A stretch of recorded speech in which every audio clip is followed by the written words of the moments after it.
আল্লাযীনা আমানু মিনকুম। মানুষ, ইনসান, মানুষ হিসাবে সবাই ইনসান। আবু জেহেলও একজন ইনসান, আবু বকর রাদিয়াল্লাহু তাআলা আনহু ইনসান।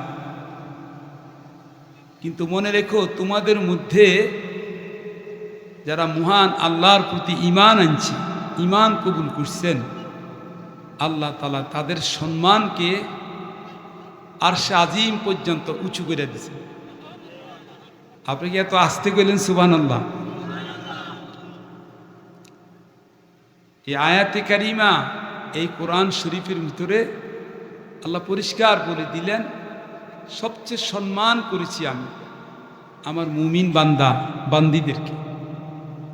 আমরা তো মনে করি পৃথিবীতে আমেরিকার প্রেসিডেন্ট হইলে মনে হয় সবচেয়ে সম্মানিত,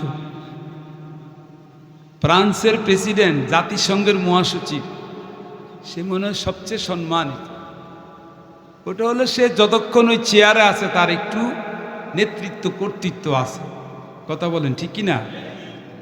আল্লাহর কাছে কি তার কোনো দাম আছে? নাই।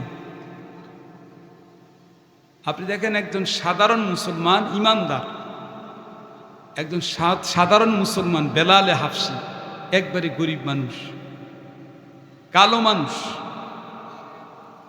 এলাকায় দেখবেন অনেক নামাজি মানুষ, কালো, রিক্সাওয়ালা, ঠেলাগাড়িওয়ালা, দিনদার, ইমানদার। আল্লাহ বলেন এর দাম আমার কাছে, আমি আল্লাহর কাছে আরশে আজিমের চাইতে বেশি। ইয়ার ফাইল্লা, আল্লাহ সম্মান করছে, আল্লাযীনা আমানু মিনকুম। কত সম্মান, কত বড় ইজ্জত দান করছেন। আল্লাহ তাআলা বলেন, আল্লাহু ওয়ালিয়ুল্লাযীনা আমানু, আমি আল্লাহ যারা ঈমান এনেছে, ঈমান, আমি হচ্ছি তাদের অভিভাবক, আমি তাদের গাইডম্যান, আমি তাদেরকে গাইড করি, আমি তাদের গাইড করি। পৃথিবীতে দেখবেন প্রত্যেককে এক একটা জায়গা থেকে গাইড করে। ঈমানদারদেরকে হেদায়েত দান করেন কে? আমাদের গাইড কে করেন? আল্লাহ। এই জন্য আমরা ঈমান আনতে পারছি। আপনি কি বলেন, আরবের বুকে আল্লাহর প্রিয় মাহবুব মুহাম্মাদুর রাসূলুল্লাহ, মুহাব্বতের সাথে কন্যা সাল্লাল্লাহু আলাইহি ওয়াসাল্লামা, হুজুরের সামনে উতবা, সাইবা, আবু লাহাব, ওরা কিন্তু কাবার আঙ্গিনায় ছিল, ওদের বাড়িঘরও নবীজির পাশের ঘর। ওরা কি ঈমান কবুল করতে পেরেছে? পারে না। এখন তো ওরা দুনিয়ার থেকে ওদের কেউ নামও রাখে না, নাম নিশানও নাই। কিন্তু আপনি দেখেন আবু বকর সিদ্দিক, এই নামটা শুনলে আপনাদের কাছে কি লাগে? মায়া লাগে? কথা কন না। ওমর বিন খাত্তাব, উমর ফারুক, এই নামটা শুনলে মায়া লাগেনি? উসমান বিন আফফান নাম শুনলে কি লাগে? মায়া লাগে। আলী ইবনে আবি তালেব নাম শুনলে কি লাগে? হাসান বসরি, রাবেয়া বসরি, মাইনুদ্দিন সিস্তি, মুজাদ্দেদ আল ফেসানি, বাহাউদ্দিন নকশবন্দি, আব্দুল কাদের জিলানি, ইমামে বুখারী, ইমাম তিরমিজি, ইমাম আবু হানিফা, ইমাম শাফি, ইমাম আহমদ বিন হাম্বল, হাজার হাজার নাম। এরাও তো মানুষ। এরা কেমন মানুষ? ইমানদার না বেঈমান? বলেন যুবকরা, কথা বলো না একটু। আল্লাহওয়ালা না মূর্তিওয়ালা? আল্লাহওয়ালা। এরা আল্লাহওয়ালা, কাবাওয়ালা, এরা মদিনাওয়ালা। কথা বলেন ঠিক কি না? তাহলে সম্মান কত! दुनियाए सदाकत में तेरा नाम रहेगा, सिद्दीक तेरा नाम से इस्लाम रहेगा। दुनियाए अदालत में तेरा नाम रहेगा, फारूक तेरा नाम से इस्लाम रहेगा। उमर बिन খাত্তাব, উমর নাম কি বলেন? উমর। এখন উমরের নামের সাথে সাথে কি কয়? ফারুকে আজম। ফারুকে আজম, আল ফারিকু বাইনাল হক ওয়াল বাতিল, যার উসিলা আল্লাহ তাআলা হক এবং বাতিল, ন্যায় এবং অন্যায়, আলো এবং অন্ধকারকে পার্থক্য করে দিয়েছেন। একজন ব্যক্তি একসময় রাখাল ছিলেন, একজন ব্যক্তি তিনি একসময় তিনি একটা বকরি চড়াইতেন আরবের মরুভূমিতে। আর যখন তিনি মুমিন হয়ে গেলেন, এত সম্মানিত, এত দামি হয়ে গেলেন যে ওমর রাদিয়াল্লাহু তাআলা আনহু গোটা পৃথিবীর রাহবার হয়ে গেলেন। ওমরের নাম শুনলে শয়তান পর্যন্ত দূরে যায়। সুবহানাল্লাহ করে ইচ্ছে করলো না?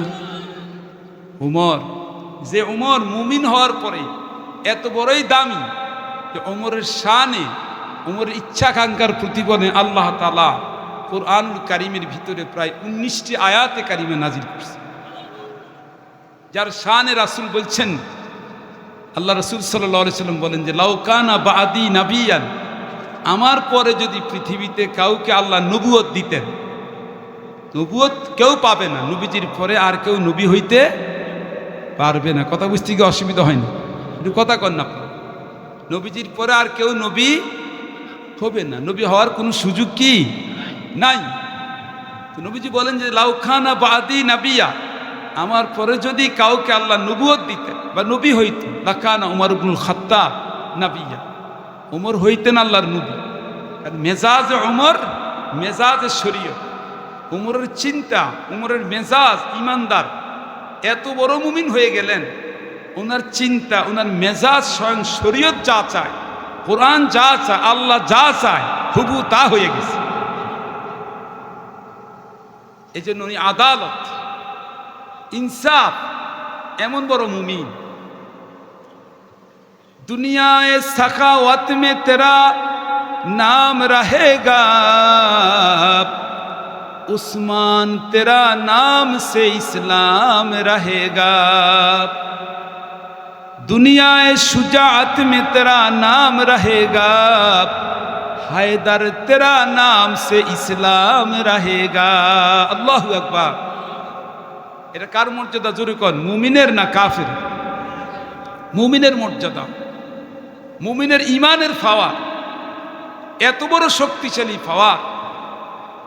খায়বরের যুদ্ধে ইহুদিদের সাথে একটা বিশাল যুদ্ধ হয়েছে, আপনার বুখারী শরীফ খুলে দেখবেন। বিশাল যুদ্ধ।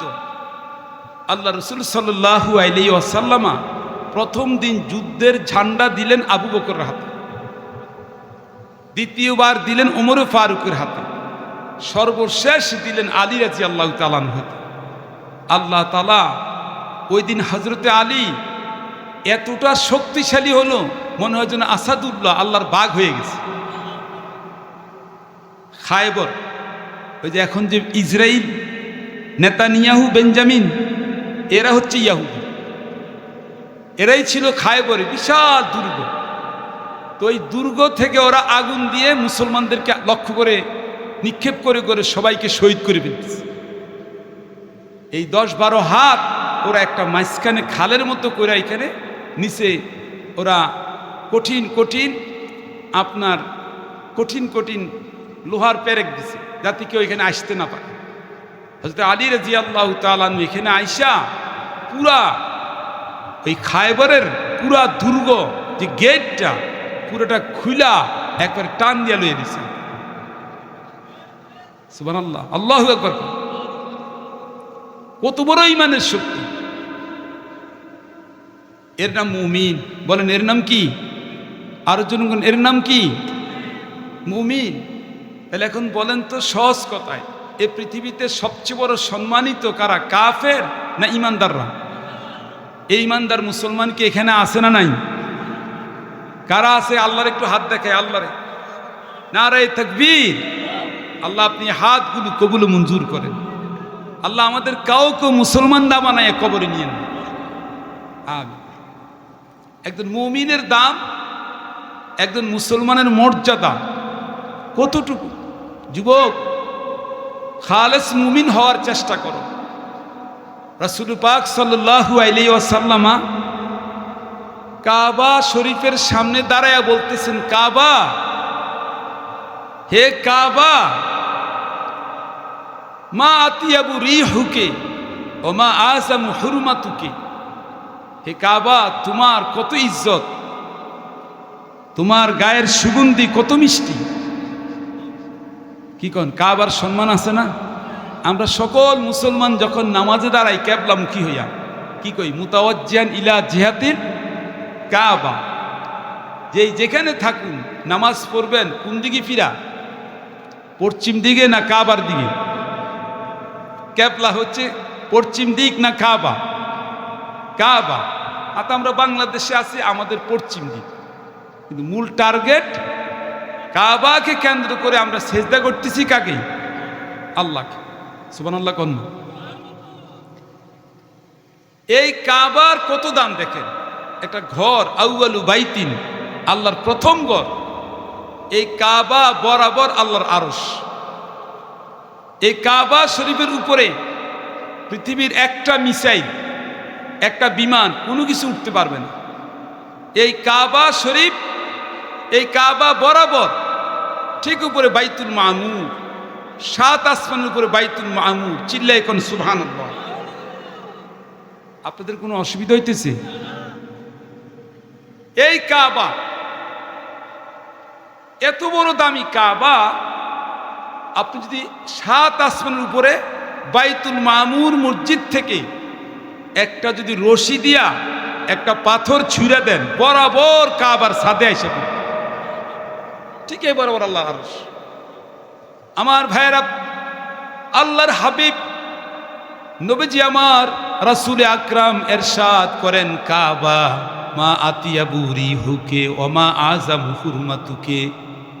ও কাবা, তোমার কত সম্মান, কত ইজ্জত। দিবানিশি তাম দুনিয়ার মুসলমান ইয়াতুফুনা বিল বাইতিল আতিক, কাবার চতুর্দিকে তওয়াফ করে, কাবার গিলাফকে ধরে, কাবার বরাবর দাঁড়ায়া আল্লাহ তাআলার কাছে গুনাহ মাফ চায়। কথা বলেন ঠিক কিনা? কত সম্মান। কাবার গায়ে কত সুন্দর খুশবু। আল্লাহ রাসূল বলেন, কিন্তু কাবা, সাহাবায়ে কেরাম পাশে দাঁড়ায় আছেন, নবীজি বলতেছেন, কাবা শুনো, হে কাবা, এত সম্মান, কিন্তু মনে রেখো তোমার চাইতে সম্মানিত কে জানো? ওয়াল মুমিনু আযামু হুরমাতাম মিনকে। কাবা একজন ইমানদার, একজন মুমিন মুসলমান, তুমি কাবার চাইতে আল্লাহর কাছে আরো বেশি মর্যাদাশীল। কাবার ইনতা হাজার, তুমি একটা পাথর। তুমি কি কন না? আরো জোরে কন, পাথর। তোমারে লক্ষ্য করে, তোমারে কেন্দ্র করে সবাই সেজদা করে, তোমারে না আল্লাহ।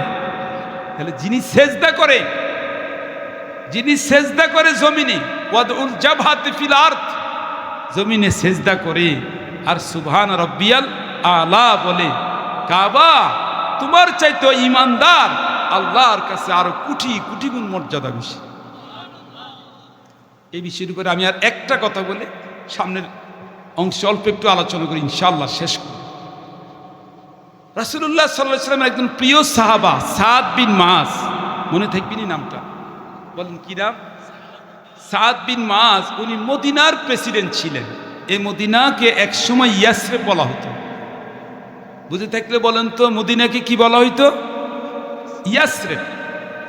একেবারে অসুখ বিসুখ, দুঃখ কষ্ট, প্রচন্ড শীত। আল্লাহর হাবিব নবীজি আমার ওই ইয়াসরিবে তাশরিফ নেওয়ার পর, হিজরত করার পর, ওই ইয়াসরিবের নামটা সাদ বিন মাস, তিনি যে গভর্নমেন্ট ছিলেন পরিবর্তন করে দিলেন, মদিনাতুর রাসূল বানিয়ে দিলেন, রাসূলের শহর ঘোষণা করে দিলেন। আর সাদ বিন মাস নিজে রাষ্ট্রপতি প্রধানমন্ত্রী ছিলেন। চেয়ারটা ছেড়ে দিয়ে আল্লাহর হাবিবকে চেয়ারে বসায় দিলেন। বলতেছিলেন, ও আল্লাহর হাবিব, ও দু জাহানের নবী, ও কামলিওয়ালা, এখন থেকে এই রাষ্ট্রপতি, আপনি মদিনার নির্বাহী প্রধান, আপনার সিদ্ধান্ত ক্রমে কোরআনের নির্দেশ অনুযায়ী আল্লাহর বিধান অনুযায়ী মদিনা পরিচালিত হবে। সুবহানাল্লাহ, চিল্লাই কোন আল্লাহু আকবার। একটা চেয়ারম্যানই সারা যায় না, একটা মানুষের মেম্বরির জন্য কত মানুষের কি খাওয়ায় কন্যা, খাওয়ায় না? কথা কয় খাওয়ায়নি কন্যা, খাওয়ায় একটা মেম্বার অনলাইন। এরপরে ফেল করলেও কয় কি লাভ হয়েছে তোমার? লাভ তো হয়েছে একটা, মানুষ এরপরেও তো মেম্বার সব কথা কয়। চেয়ার একখান দে, মুরা একখান দে। আর স্বয়ং মদিনার গভর্নমেন্ট, মদিনার প্রধান সাদ ইমান কবুল করলেন, আল্লাহ রাসূলের হাতে ইমান আনছেন। আনার পরে ওই মদিনার প্রধান নির্বাহী একবারে প্রধান চেয়ারটা ছেড়ে দিয়ে উনি বলতেছেন, হিয়া আল্লাহর হাবিব, আজ থেকে আপনি যখন মদিনা আসলেন, আল্লাহ আনছে, আপনি আমাদের মেহমান। বলেন আপনি আমাদের কি? এখন থেকে গোটা মদিনায় আর কোনো বিধান চলবে না, কারো কোনো আইন চলবে না, অন্য কোনো সংবিধান চলবে না। মদিনার গোটা রাষ্ট্রে আল্লাহর কোরআনের সংবিধান অনুযায়ী চলতে থাকবে। আর জোরে কোন মারহাবা। বিধানটা কার? এ কোরআন কার বিধান? এই সাত কতটা স্যাক্রিফাইস, কত বড় মুমিন আল্লাহর কোরআনের পক্ষে এতটা সমর্থন করে রাসূলকে চেয়ারে বসাই দিলেন। যখন হযরতে সাদ বিন মাস ইন্তেকাল করলেন, শহীদ হয়ে গেলেন এই দ্বীনের জন্য, কোরআনের পক্ষে, তো ফজরের নামাজের পর খেয়াল করেন, ফজরের নামাজের পরে ইমাম সাহেব মুসল্লির দিকে ফিরে বসে না? কথা কন না? আল্লাহ রাসূল সাল্লাল্লাহু আলাইহি সাল্লামও ওই দিন ফজরের সময় নামাজ শেষ করে ইমামতি করে সাহাবায়ে কেরামের দিকে ফিরে বসতেছিলেন। এমন সময় জিবরাইল আলাইহিস সালাম আয়েশা বলতেছেন, ইয়া রাসূলুল্লাহ, সালাম দিয়ে বলতেছেন, ইয়া রাসূলুল্লাহ, গত রাত্রে আপনার একজন প্রিয় সাহাবা শহীদ হয়ে গেছে। তিনি কে? কোন তো সাদ, বলেন কে? হযরত জিবরাইল আলাইহিস সালাম এই কথাটুকুন বলার সাথে সাথে আল্লাহর হাবিব এতটা পেরেশান হয়ে গেলেন, বুঝে ফেলেছেন আমার প্রিয় সাদ, যিনি কোরআনের জন্য সব কিছু ছেড়ে দিলেন, এই কোরআনের জন্য তিনি জীবনটা ত্যাগ করে দিলেন। আল্লাহ রাসূল এত জোরে দৌড় দিলেন, বিশাল দৌড় দিয়ে তার বাড়িতে ঢুকলেন। ঢুকে দেখতেছেন হযরতে সাদ যে খাটের মধ্যে শোয়া, মৃত্যুবরণ হয়ে গেল। দৌড়ে গিয়ে তিনি আল্লাহর নবী জড়ায় ধরলেন। এরপরে জড়ায় ধরে সাহাবায়ে কেরামকে বললেন, ও আমার প্রিয় সাহাবারা, তোমরা আসো, আমার সাদকে তোমরা জীবনের শেষ গোসল দিয়া দাও, আমার সাদকে তোমরা জানাজা দিয়া দাও। ও আমার সমস্ত সাহাবীদেরকে নিয়ে বিশাল খোলা মাঠে মদিনার ভিতরে যখন জানাজা দিলেন, আপনারা জানেন রাসূলুল্লাহ সাল্লাল্লাহু আলাইহি সাল্লাম তিনি পায়ের বুড়া আঙ্গুলের উপরে ভর করে তিনি হাঁটতেছিলেন। সুবহানাল্লাহ। কোন আঙ্গুলে? কোন পায়ের বুড়া আঙ্গুল পর্যন্ত। আঙ্গুল কয়টা? একটা না, আঙ্গুল তো পাঁচটা, কিন্তু পায়ের বুড়া আঙ্গুল কয়টা? এটার উপরে ভর করে করে হাঁটতেছেন নবী। জানাজা শেষ হওয়ার পরে জিজ্ঞাসা করলো সবাই, সাহাবায়ে কেরাম, ইয়া রাসূলুল্লাহ, আপনি আজকে এই সাদের জানাজায় বুড়া আঙ্গুলের উপরে ভর করে হাঁটতেছেন কেন? কোনো কারণ আছে না? নাই কন না? আছে। আল্লাহ রাসূল সাল্লাল্লাহু আলাইহি সাল্লাম বললেন, ও আমার মদিনার সাহাবারা শুনো, এই যে মুমিন প্রিয় ইমানদার মর্যাদা দেখো, আমার সাদের সম্মান দেখো।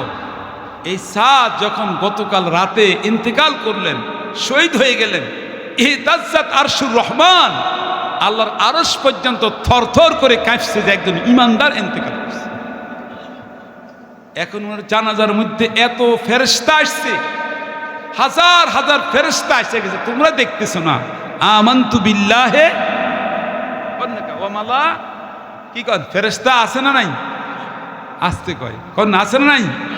আমরা ঈমান আনছি না? আমানতু বিল্লাহে ওয়া মালাইকাতি ওয়া কুতুবিহি। আল্লাহর ফেরেশতা একজন দুজন না, লাখ লাখ ফেরেশতারা এত বেশি পরিমাণ আসছে। সাদের জানাজার মাঠে আল্লাহ নবী পায়ের বুড়ো আঙ্গুল দিয়ে ভর করে করে হাঁটতেছেন। চিল্লায় এখন সুবহানাল্লাহ। আরশ পর্যন্ত থরথর করে কাঁপতেছে। সুতরাং প্রিয় মুসলমান ভাইদেরকে বলছি, যুবকদেরকে বলছি, আসো না, ইমানের পথে আসো। ইমান ইসলাম এমন একটা জিনিস, তোমার সামনে এই কোরআন, এই হাদিস, এটাই হচ্ছে ইসলাম। এর বিকল্প কোনো সম্মান নাই, এর বিপক্ষে গেলে কোনো সম্মান নাই। এই সম্মান সাময়িক, অস্থায়ী। স্থায়ী সম্মান আল্লাহর কাছে। যেরকম কার কাছে? এই আলোচনার এই অংশে আমি শুধু আর একটা কথা বলবো। বলেন তো, দুনিয়াতে আপনি অনেক সম্মান পাইছেন, কবরে গেলে আপনাকে ফেরেশতারা যদি ফুলের মালা দেয়, জান্নাতের পোশাক পরাই দেয়, ওই সম্মান বেশি দামি না দুনিয়ার সামান্য সম্মান বেশি দামি? ওই সম্মান। দুনিয়াতে অনেক সম্মান পাইছেন, আমেরিকার কাছে, ভারতের মুদির কাছে, বুঝেন না কতটা? আপনি ভারতের মুদির কাছে অনেক সম্মান পাইলেন, আমেরিকার প্রেসিডেন্টের কাছে অনেক সম্মান পাইলেন, কিন্তু কবরে যাওয়ার পরে আল্লাহর ফেরেশতারা আপনাদের জুতা দিয়ে পিটলো। এটা কি সম্মান না আসলে অসম্মান? আমরা কবরে আল্লাহর কাছে সম্মান চাই না? চাই না? আজ হোক কাল হোক, মৃত্যু তো একদিন আসে। আপনি ধনী হন আর গরিব হন, আপনি যুবক হন আর বুড়ো হন, আপনি রাজকন্যা শাহজাদি হন, আপনি যত বড় ব্যক্তি হন, হালাল খান আর হারাম খান, আপনাকে কবরে যাওয়াই লাগবে। কথা কোন ঠিক কিনা? আজকে যারা মাহফিলে ওয়াজ করে, আজ থেকে 50 বছর আগে যে সকল আলেমরা ওয়াজ করছে, তারা কি এখন মাঠে আছে? আজকে যারা এই মাদ্রাসা দিছে, এই এলাকায় যত মসজিদ করছে, এই সমস্ত মসজিদের কমিটিরা, এলাকাবাসীরা, কত এমপি, কত মন্ত্রী, কত ব্যারিস্টার, কত মিনিস্টার, কত চেয়ারম্যান, কত মেম্বার আপনাদের সাথে একসাথে এই গ্রামে, এই বাজারে, এই দোকানে আপনারা খাওয়া দাওয়া করছেন, চা পান করছেন। এখন কি তারা আছে? আমরা আছি। আবার আজ থেকে কবে, কখন, কোন সময় আল্লাহর ডাক আসবে আমরা কেউ জানি? কথা বলেন, জানি না? আমাদেরকে চলে যাওয়াই লাগবে। তাহলে আমরা মুসলমান হয়ে যেতে চাই না বেঈমান হয়ে যাইতে চাই? আল্লাহ আমাদেরকে মুসলমান হওয়ার তৌফিক দান করুন। এরপরে ইনশাআল্লাহ তাআলা বলতেছেন, ওয়াল্লাযীনা উতুল ইলমা দারাজাত। ইমানদারের পরে একটা হলো ইমানদার মুমিন মানুষ, এরপর হলো যারা আলেম, একজন হক্কানি আলেম। আল্লাহ তাআলা বলেন, যাদেরকে আমি এলেম দান করছি, আমার আসমানি ওহির এলেম দান করছি, ইমানদারদের চাইতে তাদের মর্যাদা আমি আল্লাহর কাছে আরো বেশি। আরো কি বেশি? সুবহানাল্লাহ। কেন, কি কারণে বেশি? দেখেন, আল্লাহ রাসূল সাল্লাল্লাহু আলাইহি ওয়াসাল্লাম এই জন্য একখানা হাদিস শরীফ, অনেক হাদিসের মধ্যে একটা হাদিস এখানে দেখেন। আপনি যে মাদ্রাসা করলেন, আপনি যে হেফজ মাদ্রাসা করলেন, আপনাদের লাভটা কি হইতেছে? এবার ওই ইমানদারদেরকে বলতেছি। আমি কি এখানে ইমানদারদেরকে বলতেছি না বেঈমানকে বলতেছি? ইমানদার। ইমানদার মুসলমান মাদ্রাসা বানায়। আপনি কি কখনো শুনছেন কোনো মুশরিক, কোনো কাফের, কোনো বেঈমান, কোনো নাস্তিক মাদ্রাসা বানায়? বানায় না। এ প্রসঙ্গে একটা কথা বলি, যেই কোনো মাদ্রাসা দেখবেন, যেই কোনো হেফজখানা, যেই কোনো নুরানি মাদ্রাসা, যেই কোনো মাদ্রাসা, আলিয়া বলেন, কওমি বলেন, যত বাংলাদেশে যত মাদ্রাসা দেখবেন, মাদ্রাসাগুলোর জায়গা, জমি, ওয়াকফ করা সম্পত্তি পিছনে তালাশ করে দেখেন, বিএস, আরএস, সিএস, এগুলো সব মুসলমানদের সম্পদ। কথা বল না? কার সম্পদ? মুসলমানদের সম্পদগুলো দিয়া গেছে। এই জন্য মাদ্রাসার মধ্যে 3টা জিনিস লাগে। কয়টা জিনিস? একটা জিনিস হচ্ছে আমওয়ালুল মুসলিমিন, মুসলমানদের মাল। বলেন, মুসলমানদের কি? যুবকরা কথা কও। কোনো কাফের, কোনো বেঈমান কোনোদিনও সে মাদ্রাসায় 10,000 টাকা দিবে না, কারণ এখানে দেওয়ার দ্বারা তার কোনো লাভ নাই। ইমানদাররা মাদ্রাসায় দান করে আখিরাতের জন্য, পরকালের জন্য, সদকায়ে জারিয়ার জন্য। কথা কোন ঠিক কি না? মুসলমানদের মা। বলেন, মুসলমানদের কি? 2 নাম্বার, দোয়াউল মুসলিমিন। একটা মাদ্রাসার জন্য মুসলমানদের দোয়া লাগবে, অনেক দোয়া লাগবে। আপনি মাদ্রাসার সামনে দিয়ে যাচ্ছেন, আহ কি সুন্দর একটা জামুয়া মাদ্রাসা, আহ ফরতি মাদ্রাসা, আপনি দোয়াটা করবেন যে আল্লাহ, আমি আর কিচ্ছু পারলাম না, গরিব মানুষ, আল্লাহ তোমার নবীর মাদ্রাসা, তোমার নবীর ঘরটাকে, এ আলেম ওলামাদেরকে, এ ছাত্রদেরকে আল্লাহ তুমি হেফাজত করো। এই মাদ্রাসার যাবতীয় সমস্যা আল্লাহ তাআলা দেশবাসীর মাধ্যমে আল্লাহ তুমি পূরণ করায় দাও। আপনি শুধু এতটুকু দোয়া করবেন। এ দোয়া করার দ্বারা এ মাদ্রাসায় যত এলেম চর্চা হবে, যত আলেম তৈরি হবে, আল্লাহ তাআলা আপনার আমার আমলনামার মধ্যে আল্লাহ তাআলা সব লিখে দিবে। কিসের দ্বারা বলেন? দোয়া। বলেন কিসের দ্বারা? তাহলে দুইটা গেল, একটা হলো মুসলমানদের সম্পদ, আর একটা হচ্ছে মুসলমানদের কি? দোয়া। কথা কর, মুসলমানদের কোনো কাফের, কোনো বেঈমান, কোনো হরিজন রামায়ণ মাদ্রাসার জন্য দোয়া করবে? যারা বাবরি মসজিদ ভাঙ্গে যে ব্যক্তি, সে ব্যক্তিকে কোনোদিন মসজিদ বানাইবে? কথা কন না কাপড়। যারা মসজিদ ভাঙ্গে, মুসলমান মসজিদ বানায়, মাদ্রাসা বানায়, মুসলমান না মুসলমান?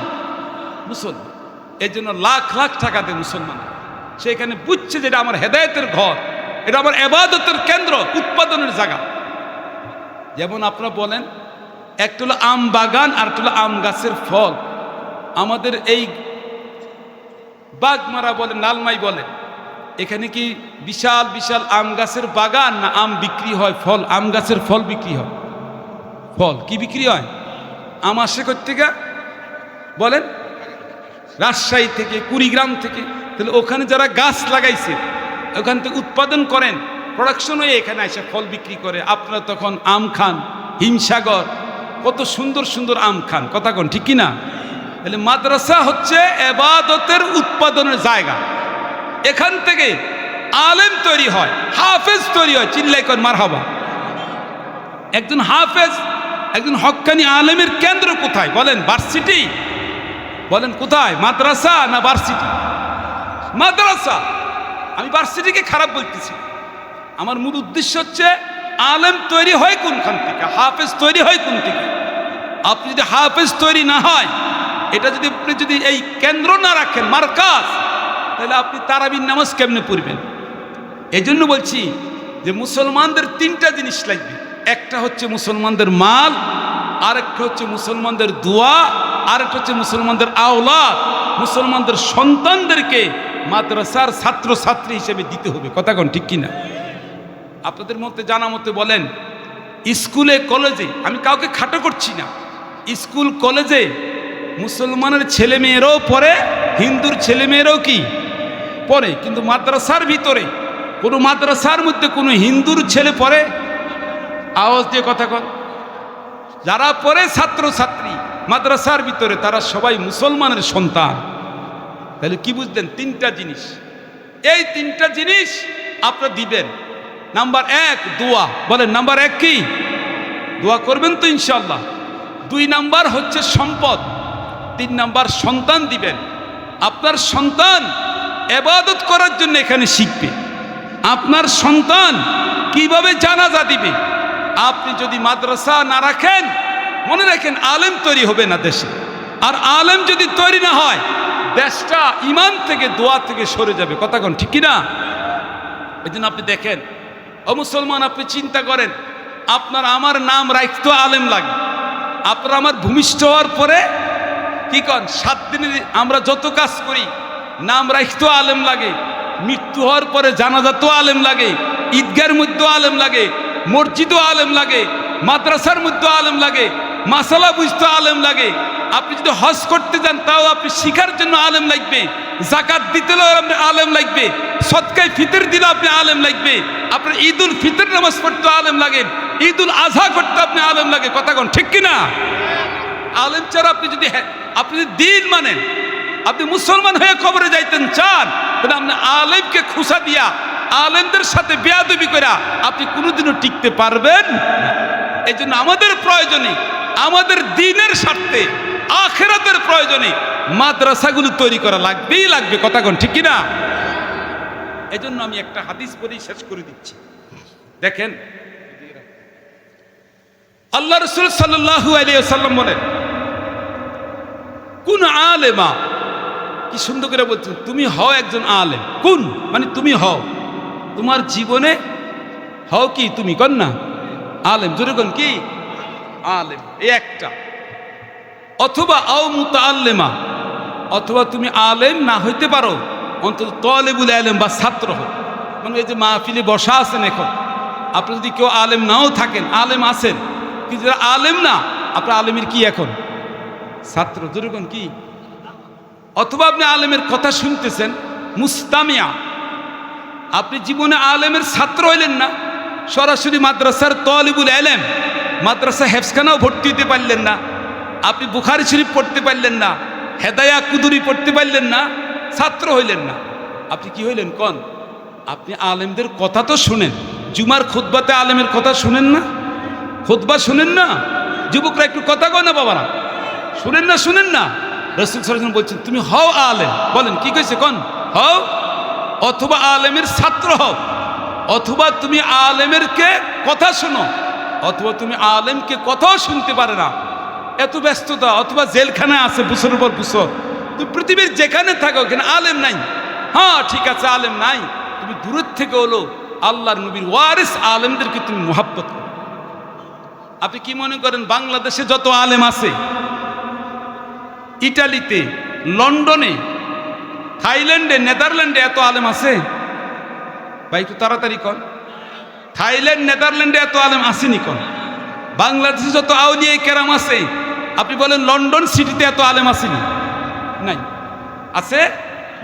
বাংলাদেশে এত আলেম আছে কোন কারণে? মাদ্রাসা বেশি না কম? আরো জোরে দেখছেন কি লাভ? মাদ্রাসার কারণে কি লাভ? আপনি মাদ্রাসার কারণে কত বড় লাভ। যারা মাদ্রাসার বিরোধিতা করে, মাদ্রাসা করে না, তারা নিশ্চিত তারা ধ্বংস হয়ে যাবে।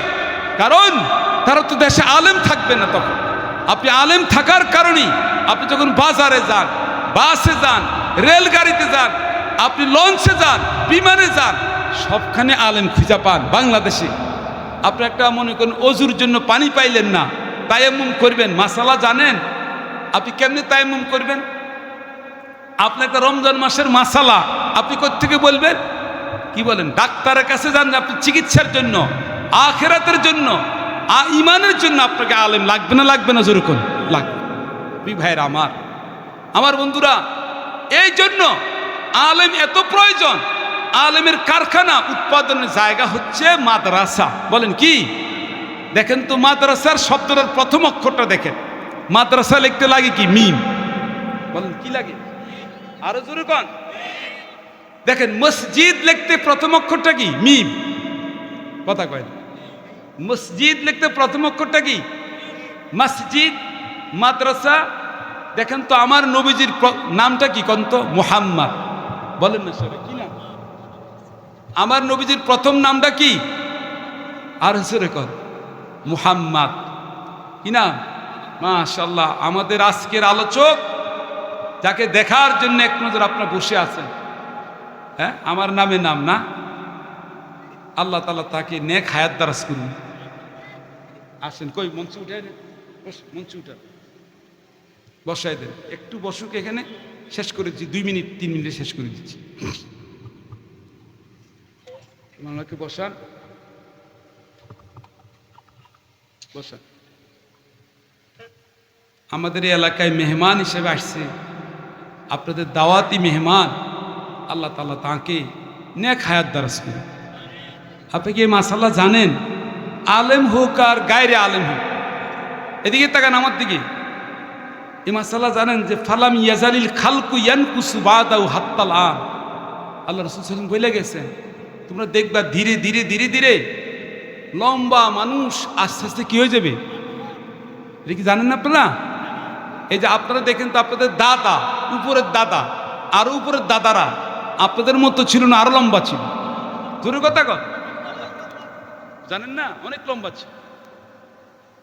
আস্তে আস্তে ঘাটতি, আস্তে আস্তে ঘাটতি হয়ে যায়।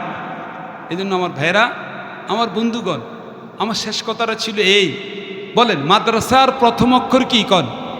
মিম। বলেন তো মদিনা প্রথম অক্ষরটা কি? দেখছেন কি আশ্চর্য মিল না? আমাদের মাওলা কে কোন সাই? আরো জোরে কোনে কে? মাওলা লিখতে প্রথম অক্ষরটা কি? মিম। আল্লাহু মাওলানা। এলেম যারা অর্জন করে তাদেরকে কি বলা হয়? মাওলানা সাহেব। দেখছেন মাওলানা। মাওলানা কোথায় হয়? ভার্সিটিতে হয় নাকি মাদ্রাসায় হয়? দেখছেন মাদ্রাসার মিম নিয়ে গেছে মাওলানা। মৌলবী, খেয়াল করেন, মৌলবী লিখতে কি লাগে? প্রথম অক্ষর কি? খেয়ালে করেন প্রথম অক্ষর কি? তাহলে মৌলবী প্রথম অক্ষর লিখতে মিম, মাওলানা প্রথম লাগে কি মিম, মাদ্রাসার প্রথম অক্ষর কি মিম, মসজিদের প্রথম অক্ষর কি, মুহাম্মাদুর রাসূলের প্রথম অক্ষরটা কি দেখছেন, মুহাম্মদে মুস্তফা। কি বুঝতেছেন? সব কিছুতে এটা মিমের সূত্র, সব কিছুতে মিমের সূত্র। এজন্য ওলা তাকুন খামেসা, আল্লাহ রাসূল বলে গেছেন সাল্লাল্লাহু আলাইহি সাল্লাম, হও আলেম অথবা আলেমের ছাত্র, অথবা তুমি হও একজন আলেমের শ্রোতা, অথবা কমস কম আলেমকে মুহাব্বত করো। অন্যথায় যদি আলেমদের বিরুদ্ধে করো, ওয়ারাসাতুল আম্বিয়াকে, এখন নবী নাই কিন্তু নবীর মিশন, নবীর দায়িত্ব আলেম উলামারাই করতেছে। হয়তো কেউ কোরআন তেলাওয়াত শিখায়, অথবা কেউ এলেম শিখায়, কোনো আলেম মুহাদ্দিসি করে, আপনার কথা কন না কা, কোনো আলেম তাফসির শিখায়, কোনো আলেম জুমার খতিব, আল্লাহ রসুল খতিব ছিলেন, আল্লাহ রসুল ছিল হাদিসের এলেম, ইয়াতলু আলাইহিম আয়াতিহি ওয়া ইউআল্লিমুহুমুল কিতাবা ওয়াল হিকমা ওয়া ইউযাক্কিহিম। নাপাক আত্মাকে, অপবিত্র আত্মাকে পবিত্র করছেন। এজন্য খানেকা, পীর মাশেক, আউলিয়া কেরাম হার রঙে সে, এরা সবগুলো হচ্ছে আল্লাহ রাসূলের ওয়ারিস। কথা বুঝেন নাই? আমরা আমাদের আব্বা আম্মার ওয়ারিস হই কি? টাকা পয়সা, সোনা দানা রূপা স্বর্ণ জায়গা জমির ওয়ারিস হই। কথা কোন ঠিক কিনা? নবীরা রেখে গেছেন কি স্বর্ণ, টাকা পয়সা, না এলেম? হয় এলমে হাদিস, নয় এলমে কোরআন, এলমে তাফসির, এলমে মারিফাত, এলমে শরীয়ত, এলমে হাকিকত। আপনি যেদিকে যান আপনি এলেমগুলো পাবেন কার কাছে? বড় বড় ইঞ্জিনিয়ারের কাছে। কথা কয় না? আপনি কার কাছে পাবেন কোন? এই এলেমের ওয়ারিস রেখে গেছেন। এই এলেমের ওয়ারিসের অংশগুলো আল্লাহ তাআলা আলেমদের কাছে রাখছে। কাজে আপনি যাদের কাছে এলেমের ওয়ারিস গুলো, তাদেরকে যদি আপনি ঘৃণা করেন, তাদেরকে যদি আপনি ধাক্কা দেন, তাহলে রাসূলের মদিনার মধ্যে ধাক্কা পড়বে। এই জন্য মাদ্রাসাকে যারা টাকা দিবেন, মাদ্রাসার বাচ্চাদেরকে যারা খাওয়াইবেন, এই জন্য আপনাদের পাশের ইমাম, আপনাদের খতিব, আলেম, মাদ্রাসার মুতামিম, উলামায়ে কেরাম, এরা অনেক কষ্ট করে শুধু মদিনার মায়ায়, মাওলার মায়ায় এরা হাদিস পড়ায়, মুহাদ্দিসি করে, আখিরাতের জন্য করে। আপনাদের যতটুকুন সম্ভব এই মাদ্রাসাগুলো ধরে রাখবেন, মাদ্রাসাগুলো প্রতিষ্ঠা করবেন। আল্লাহ তাআলা আজকে হয়তো বুঝবেন না, কালকে দেখবেন কবরে গেলে সাদাকাতুন জারিয়া। আপনি আজকের 2 লাখ টাকা, আজকের 1000 টাকা, 3000 টাকা, আজকে 500 ইট, এই সাদকাগুলো মাদ্রাসায় লেগে যাবে, মসজিদে লেগে যাবে। আর কবরের মধ্যে দুধের আনহারের মতো, দুধের ঝর্ণার মতো আপনার কবরে সাদা সাদা নেক জমা হইতে থাকে। ইনশাল্লাহ ভাই, আমরা মাদ্রাসার প্রতি ভালোবাসা রাখবো তো ইনশাল্লাহ। আল্লাহকে শেষবার মতো একটু হাত উঁচু করে দেখান, নারায়ে তাকবীর। আলহামদুলিল্লাহ, হাত নামান। আমি এখানে অসমাপ্ত আলোচনা, যা কিছু আল্লাহ তাআলা আপনাদের সহযোগিতা দোয়া আল্লাহ তাআলা বলাইছেন। প্রচণ্ড গরমের ভিতরে, খরতাপের ভিতরে আপনারা বসা আছেন, আপনাদের সকলকে অন্তরস্থল থেকে আন্তরিক মুবারকবাদ জানিয়ে মাদ্রাসার উস্তাদদেরকে, মুতামিম সাহেব হুজুর সহ সকল ছাত্রদের কল্যাণ কামনা করে এলাকাবাসীর উপরে আল্লাহ যেন খাস রহমত দান করেন, এ দোয়া রেখে, দোয়া চেয়ে আপনাদের কাছ থেকে বিদায় নিচ্ছি। অসমাপ্ত আলোচনা রেখে বিদায় নিচ্ছি। আল্লাহ হাফেজ। আসসালামু আলাইকুম ওয়া রাহমাতুল্লাহি ওয়া বারাকাতুহু।